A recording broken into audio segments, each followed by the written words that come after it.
Hello, my name is Daniel Fernandez, and here we'll be talking about the three epistles of John: First John, Second John, and Third John.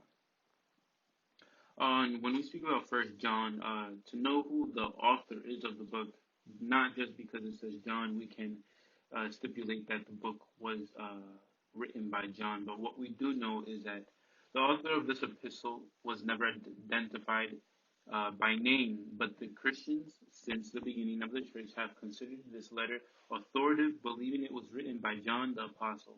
In addition, the author clearly places himself as part of a group of apostolic eyewitnesses to the life and ministry of Jesus. Nothing that, what as it says, we have seen and heard, we proclaim to you also.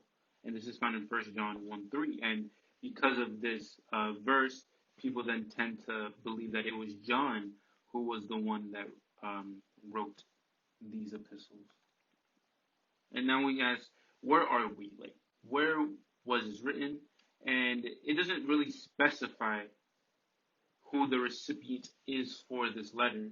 The letter offers little in the way of specifics, so pinpointing the date of its composition can be difficult.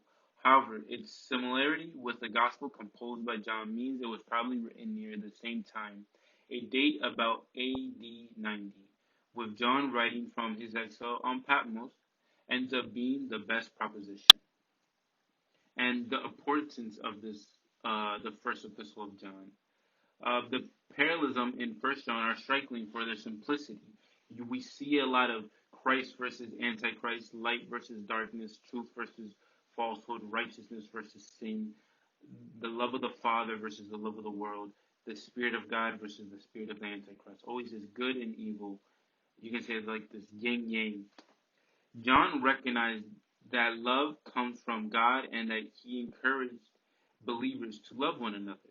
John In John's first epistle, it teaches that while it is important to recognize the lines between truth and error, it must always be done in the spirit of love. As now we move to the second epistle of John, John is not identified himself by name in this letter, but he did adopt the term elder for himself found in 2 John 1:1.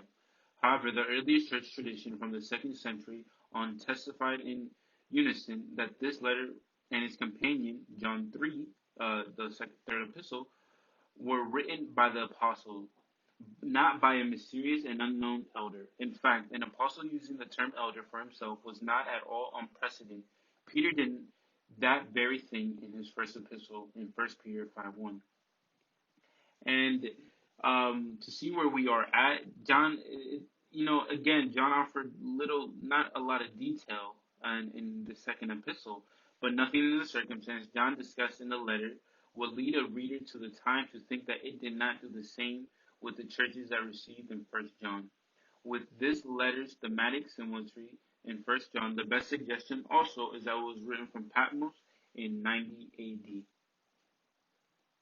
And now, what's the importance of Second John? We can see Second John makes it clear that with our position should be regarding the enemies of truth. Whereas First John focuses on the fellowship with God, Second John focuses on protecting our fellowship from those who teach falsehood. The apostle went so far to warn his readers against inviting false teachers into the house or even offering them a greeting, and we find this in 2 John 1:10.